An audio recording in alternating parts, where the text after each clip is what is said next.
Probably one of the most common questions I get asked is, Shaan, if you could just give me a tip for anxiety recovery, what would that be? Well, the truth is, I'm not a big fan of just that one tip. I think it's a very lazy way to go about recovery. And the truth is that recovery doesn't focus on just doing one thing. Oftentimes, recovery is based on quite a few things to do. But if I could summarize everything I've learned from my own recovery journey and helping clients around the world, seeing them progress every step of the way, well, here's the tip I would give them. So the tip goes like this, okay? Don't follow your feelings. You're having anxiety symptoms, anxiety sensations, don't follow the symptoms or the sensations or the feelings. Focus on your response, okay? It sounds almost obvious and it sounds almost too simple, but trust me, as somebody who helps people around the world, as somebody who struggled with this themselves, this is a very, very hard thing to do, especially in the very beginning. So you might be experiencing intense physical symptoms, intense intrusive thoughts, panic attacks, weird emotions. And what happens is you might be starting off your sentences with, Shaan, but I just feel like, or you might be saying, oh, but I feel like this is going to make me feel like I'm going to pass out, or my anxiety makes me feel like this is going to happen, or I just feel like this is an anxiety and this is something else. So if you notice, a big common theme here is the notion of I feel, right? And the truth is that as you're going through the anxiety recovery journey, you're following your feelings already. Right? And if you have to be honest here, following your feelings, how well has it worked out? Right? If you're going through this anxiety recovery journey, all you've been doing is following your feelings. Now, why have you been following your feelings? Well, because you don't want to feel this way. So if you can focus on your feelings, if you can be hyper focused on your feelings, well, you will know what's causing your feelings to be there and what doesn't, and you can avoid the things that are causing your feelings. However, even though this logically makes sense, this isn't how anxiety recovery works. And what happens is when you're following your feelings, you get lost.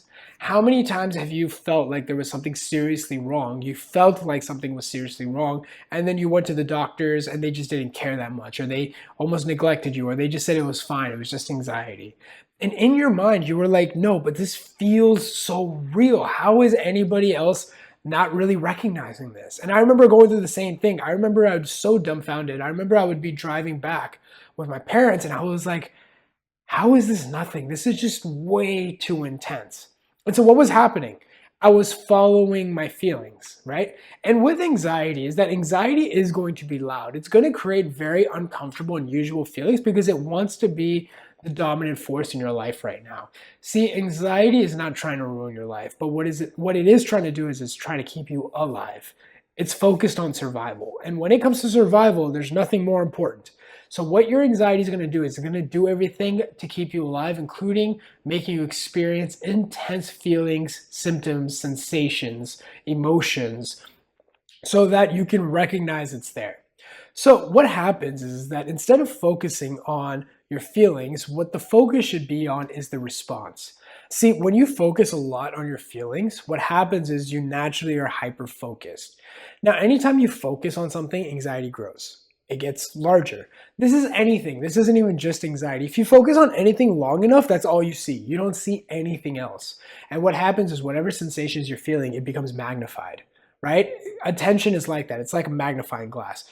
Attention is just looking around, and if you just keep something, that thing seems bigger than it is.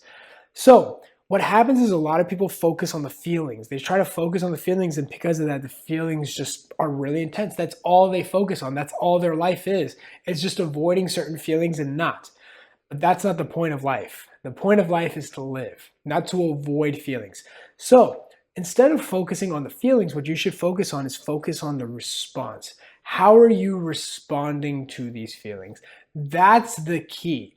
If you really want to overcome your anxiety, focus on your response. See, even if you're trying to get help, you're trying to go online, you might be asking people, what can I do to alleviate this? What can I do to feel better? And they're giving you things that will help you, right? If you want to feel better, okay, well, try this lavender oil, try the CBD oil, or try whatever it is, this breathing technique, anything to make you feel better right now. It might help, it might not, but you're still a slave, because what happens if it comes back again? So instead of focusing on feeling better, what this does is also all these different coping mechanisms. What it does is that it keeps you still hyper focused on how you're feeling, right?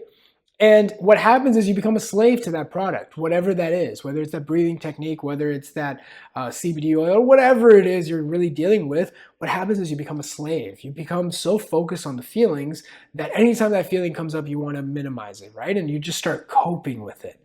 The key is really, if you're interested in long-term freedom, what this channel is about, having people live fully and freely without relying on anything, is focusing on the response. If you can focus on the response, that's the biggest thing, right? So that's that one tip I would give. Now, you might be wondering, okay, Shaan, but how do I know if I'm getting better, right? How do I know?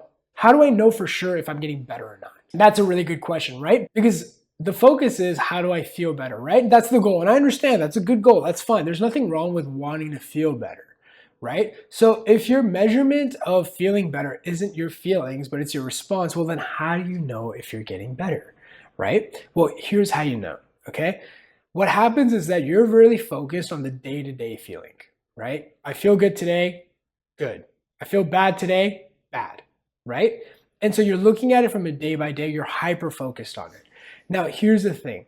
As you just keep responding correctly, the feelings adjust themselves. You naturally start feeling better on your own. Okay, follow me here, okay? A lot of people think that if they don't fix their feelings won't get fixed, right? And that's a huge part of anxiety recovery that's scary, which is, well, if I don't do anything about this, if I'm just letting it be there, if I'm just focusing on my response, I'm not doing anything about my feelings. How do my feelings get better? You have to understand that a lot of this is actually also about letting go of control. Here's the honest truth. If you just focus on the response, the feelings adjust themselves. I know there's a lot of trust involved and you have to let go, but that's honestly the truth. If you can just focus on responding correctly, your feelings will naturally be fine, and recovery will find you. You don't have to do anything about feeling a certain way. As long as you let these feelings pass, as long as you let these symptoms pass, meaning you just let it be there without trying to fight it or fix it, it adjusts itself, right? And so you have to understand that there's this fallacy here that you have to do something to make these symptoms go away. You have to do something. The truth is that if you just focus on the response fixes the feelings. You don't have to directly fix the feelings. In fact, it's actually you trying to directly fix these feelings or these sensations that's keeping it alive. This is the hamster wheel a lot of people don't realize that they're in, that they're always trying to fight it or they're trying to do something, thinking that if they don't do something, the symptoms don't go away. That is actually untrue. It's actually more counterintuitive than that, which is you focus on the response fixes the feelings on its own. Why? Well, what happens is when you start responding correctly, you start teaching your nervous system that there is no threat. Now, when your nervous system starts realizing there's no threat, it automatically goes into the rest and digest as opposed to the fight or flight. It naturally starts calming down. And as it calms down, the symptoms go away. Now, you might be wondering, well, how do I know if my body will go into rest and digest? How do I know it just doesn't stay in this constant fight or flight mode? You have to understand your body is designed to conserve energy. Okay, it's not going to expend energy just willy-nilly. It has a limited amount. It's only going to expend that energy in a life or death situation. If you teach your nervous system that there's no life or death situation and that what you were actually fearing was just the symptoms alone, and you focus on responding to the symptoms, well, what happens as a consequence is that the body will naturally adjust. See, what you're really saying is that I want to do something to make the symptoms go away. You don't do anything to make the symptoms go away. You just focus on your response. You respond correctly, and as a consequence, the symptoms go away. Okay, so I hope this video helps. If you really want to learn more, there's a bunch of free resources down below, including a book, Facebook group. You can follow me on Instagram. And if you really want my direct guidance and have my team and I guide you through recovery, well, I'll put a link down below for mentorship too. This is where we're guiding people through every step of the journey. We're taking a look at their situation, see where they're going right, see where they're going wrong, and adjusting them along the way so that they can recover as quickly as possible and just going back to living and letting go of this subject. So I hope this video helps, and I'll see you in the next one.